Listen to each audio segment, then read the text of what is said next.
Hello everyone.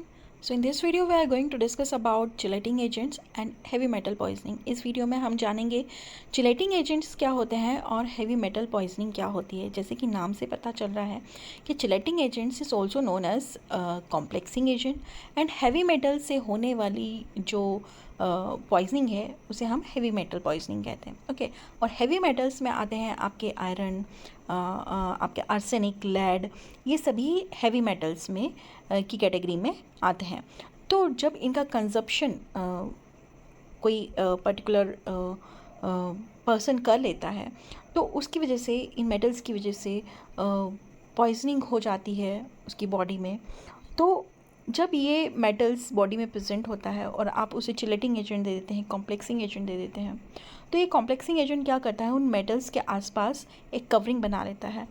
Okay, metals के atom के साथ मिलकर एक कॉम्प्लेक्स बना लेता है और वो कॉम्प्लेक्स ईजिली एक्सक्रीट आउट हो जाता है from the body in the form of vomiting और यू कैन से यूरिनेशन के through.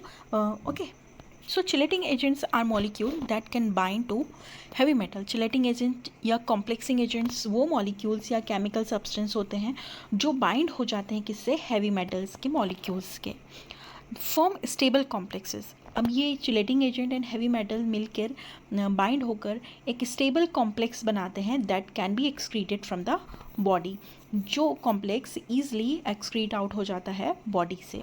In heavy metal poisoning, chelating agent are used to। heavy metal poisoning में chelating agents क्यों use करते हैं? They are used to first bind to heavy metal। इनका हम use करते हैं क्योंकि ये बाइंड हो जाते हैं heavy metal से। So chelating agent bind to heavy metals such as lead, mercury, arsenic and form stable complex। Okay, तो ये chelating agent heavy metal के साथ बाइंड होकर एक कॉम्प्लेक्स बनाते हैं, स्टेबल कॉम्प्लेक्स बनाते हैं। और हेवी मेटल कौन कौन सी होती है? Lead, mercury, arsenic, this are the heavy metals. Complexing agent का या चिलेटिंग एजेंट का is to reduce toxicity. Chelating agent क्या करते हैं, बाइंड हो जाते हैं हेवी मेटल से और उनकी टॉक्सिसिटी को रिड्यूस कर देते हैं, reduce the toxicity of heavy metal and prevent heavy metal interacting with biological molecule. तो ये जब हेवी मेटल चिलेटिंग एजेंट के साथ बाइंड हो जाएंगे तो वो आपकी बॉडी के अदर बायोलॉजिकल मॉलिक्यूल के साथ इंटरेक्ट नहीं होंगे, उनके साथ इंटरेक्ट होना बच जाएगा क्योंकि चिलेटिंग एजेंट के साथ वो बाइंड हो गए हैं। ओके, तो आपकी बॉडी के बायोलॉजिकल मॉलिक्यूल से वो इंटरेक्ट नहीं कर पाएंगे, जैसे डीएनए है, प्रोटीन है, आरएनए है।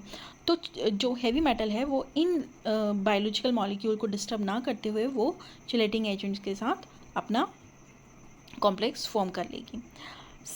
Third thing is to enhance excretion. Chelating agent का यूज़ एक्सक्रीशन को इन्हेंस करना होता है, इंक्रीज़ करवाना होता है।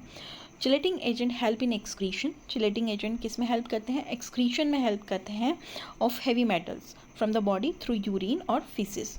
ओके, यूरिन या फिर फिसिस की फॉर्म में ये बॉडी से मेटल्स को बाहर निकलवाने में हेल्प करते हैं। एग्जाम्पल के लिए आप सक्सीमर ले लीजिए, जिसे हम DMS से बोलते हैं। It is use in lead poisoning. Lead poisoning में हम इसका यूज़ करते हैं। Second chelating agent is penicillamine. It is use to treat lead, mercury and arsenic poisoning. Lead, arsenic और मर्करी की पॉइजनिंग में इसका यूज़ होता है। देन डिफ्रोक्सामाइन का यूज़ होता है आयरन पॉइजनिंग में।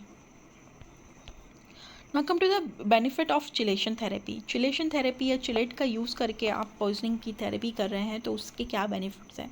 सबसे पहला बेनिफिट है रिड्यूस सिम्टम्स। जो चिलेशन थेरेपी है can reduce the symptoms of heavy metal poisoning.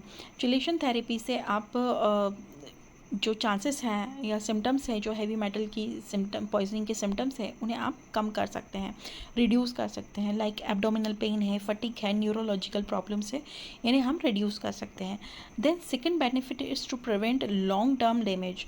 हम by reducing amount of heavy metal, क्योंकि हेवी मेटल चिलेटिंग एजेंट के साथ कॉम्प्लेक्स बना रहा है तो बॉडी में हेवी मेटल का अमाउंट कम हो जाता है।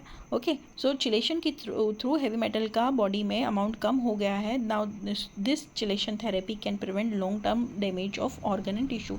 इस तरह से हम हमारे पेशेंट के ऑर्गन और टिश्यूज़ को डैमेज करने में प्रिवेंशन कर सकते हैं थ्रू द चिलेशन थेरेपी।